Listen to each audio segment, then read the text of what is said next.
بسم اللہ الرحمن الرحیم۔ السلام علیکم ورحمۃ اللہ وبرکاتہ۔ حضرت صفیہ بنت عبد المطلب رضی اللہ عنہا، یہ ہمارے رسول اکرم صلی اللہ علیہ وسلم کی پھوپھی اور جنتی صحابی حضرت زبیر بن العوام رضی اللہ عنہ کی والدہ ماجدہ ہے۔ یہ بہت ہی شیردل اور بہادر خاتون ہے۔ جنگ خندق کے موقع پر تمام مجاہدین اسلام کفار کے مقابلے میں صف بندی کر کے کھڑے تھے، اور ایک محفوظ مقام پر تمام عورتوں اور بچوں کو ایک پرانے قلعے میں جمع کر دیا گیا تھا۔ اچانک ایک یہودی تلوار لے کر قلعے کی دیوار پھاندتے ہوئے عورتوں کی طرف بڑھا۔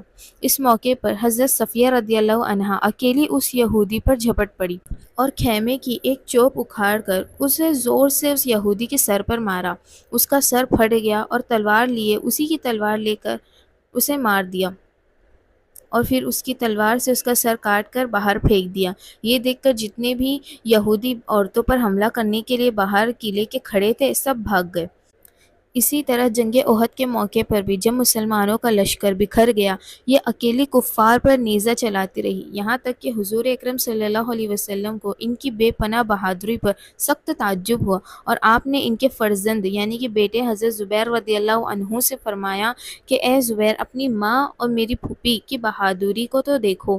بڑے بڑے بہادر بھاگ گئے، مگر چٹان کی طرح کفار کے نرغے میں ڈٹی ہوئی ہے اور اکیلی ہی لڑ رہی ہے۔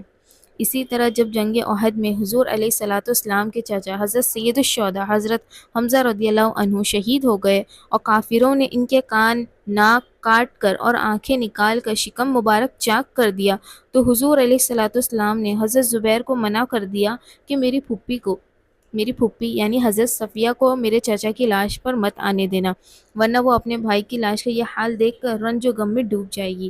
مگر حضرت صفیہ رضی اللہ عنہا دندناتی ہوئی سب کو ہٹاتے ہوئے لاش کے پاس پہنچ ہی گئی، اور حضور اکرم سے اجازت لے کر لاش کو دیکھا تو لا الہ الا انت سبحانک انی کنت من الظالمین پڑھا، اور کہا کہ میں خدا کی راہ میں اسے کوئی بڑی قربانی نہیں سمجھتی۔ پھر مغفرت کی دعا مانگتے ہوئے وہاں سے چلی آئی۔ 20 ہجری میں 72 برس کی عمر پا کر مدینہ منورہ میں ان کی وفات ہوئی اور جنت البقیع میں مدفون ہوئی۔ آج کے لیے اتنا ہی، ملتے ہیں آپ کو نیکسٹ ویڈیو میں، تب تک کے لیے اللہ حافظ، فی امان اللہ۔